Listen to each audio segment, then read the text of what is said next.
Halo, selamat datang kembali di panduan penggunaan LMS Poltekkes Denpasar. Kita masuk ke pembahasan kurs sesi 2 ya. Kemarin tidak cukup, kita bahas hanya create course aja.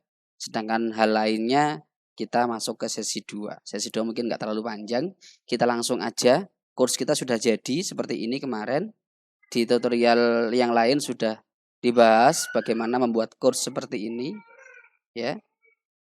Dan kemudian tampilannya kira-kira seperti ini. Ini kalau kita perluas, sebenarnya ini aja, cuman ini udah saya tambahkan beberapa sampel data untuk tutorial berikutnya atau panduan berikutnya.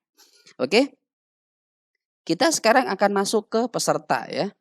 Bagaimana kita menambahkan peserta. Sebelumnya saya akan hapus dulu. Nah, di sistem ini admin yang membuat course itu akan otomatis memiliki peran di course tersebut ya. Saya akan coba ulang dari awal untuk mereview ya. Bagaimana mengakses kursusnya bisa dari sini my course ya. Karena admin mendapat peran, jadi kursusnya tampil di sini. Kalau adminnya nggak dapat peran, mau nggak mau harus buka dari sini.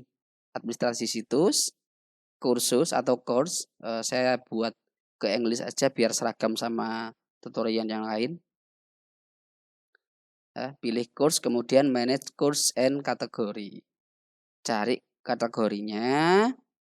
Kemarin kategorinya ini. Kemudian kita pilih kursnya. Ini harus milih yang ini ya. Yang setting atau edit. Ini show head aja. Nah, di sini kelihatan kursnya. Atau langsung dari my course juga bisa. Baik, kita akan bahas partisipan. Kita kembali ke topik ya.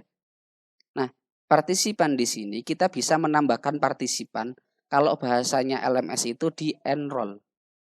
Nah, seperti ini di enroll user. Jadi kita sudah punya data user, di tutorial lain sudah kita bahas panjang lebar mengenai data user, termasuk kita bahas cohortnya juga atau kelompok user ya. Jadi kita bisa menambah secara manual usernya seperti ini ya. Atau kita juga bisa menambah secara kolektif. Saya coba tambahkan manual dulu seperti ini. Select user satu persatu, kemudian kasih dia role. Misalkan saya kasih role-nya student ya. Di sini kita bisa mengatur limitnya. User ini dia aktif sampai kapan? Ya. Durasinya dia aktif sampai kapan?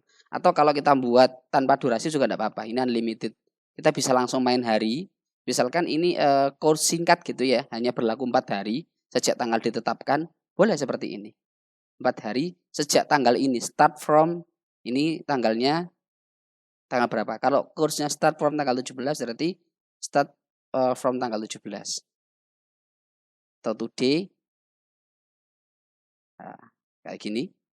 Jadi startnya adalah tanggal kurs atau tanggal saat mengentry ya. Kemudian dari tanggal itu kita sampai tanggal berapa hari. Atau kalau mau custom tanggal bisa pakai ini, enable. Nanti durationnya mati, ganti enable. Oke ya, kita coba unlimited aja.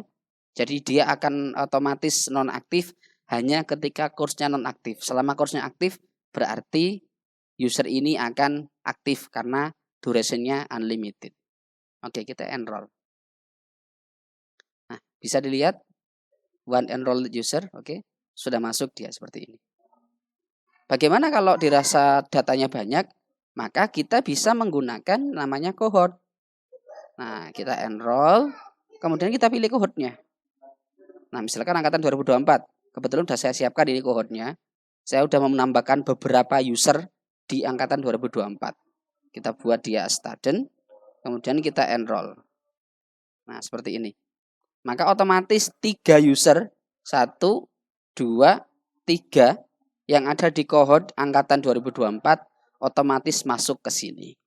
Ya walaupun lagi-lagi nantinya ketika kita pakai integrator, data akan otomatis masuk melalui integrator. Data KRS mahasiswa ya atau kelas mahasiswa, KRS-nya akan masuk ke sini tanpa kesulitan untuk nambah. Ini simulasi ketika perlu menambahkan peserta secara manual gitu ya.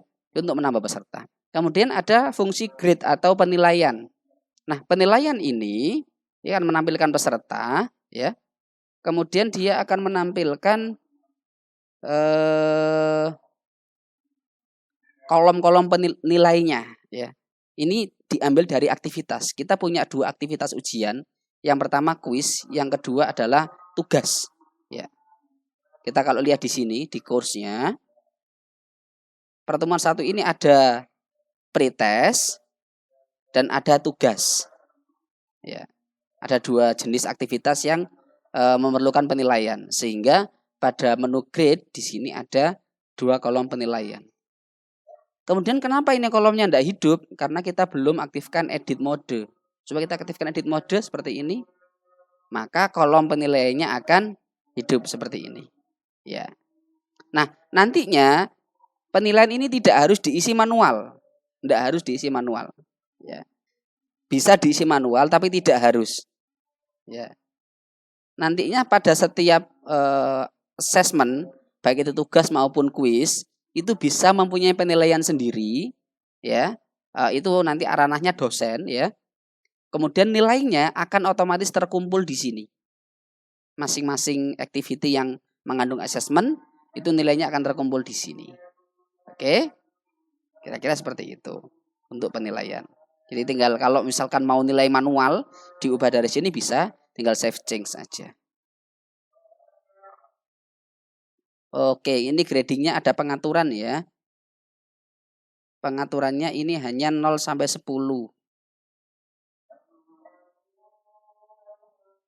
Oke, kita coba edit grade-nya. Kita diminta untuk edit grade tapi nggak apa-apa. Kita langsung pakai pengaturan default-nya aja saat ini. Ya, saat ini itu 0 sampai 10. Nanti akan kita bahas grade-nya di lain waktu ya. Yang penting kita topik ini jalan dulu aja. Oke, kita save. Nah, benar ya. Jadi grade yang diterima itu 0 sampai 10. Oke, seperti ini. Ada pengaturan sendiri memang untuk grade. Nanti akan kita bahas secara detail di panduan yang lain. Kemudian ada report. Ini kita bisa lihat, admin bisa lihat activity-nya. Misalkan log-nya kayak gimana. Kayak gini, banyak sekali aktivitasnya. Hal ini akan dibutuhkan ketika memerlukan ada aktivitas tertentu yang ingin dilihat. Tapi kalau aktivitasnya berjalan normal-normal saja harusnya nggak penting ini. Tapi kalau misalkan perlu untuk melihat sesuatu, entah itu karena aktivitas mencurigakan atau mencari aktivitas tertentu, itu bisa dilakukan pakai log ya.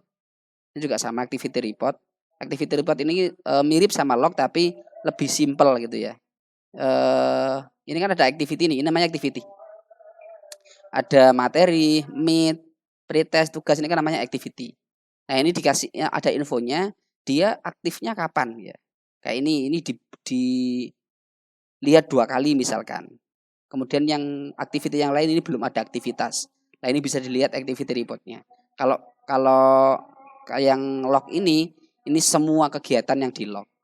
Dan masih banyak menu yang lain. Nanti semoga kita bisa membahas di panduan sesi yang lain.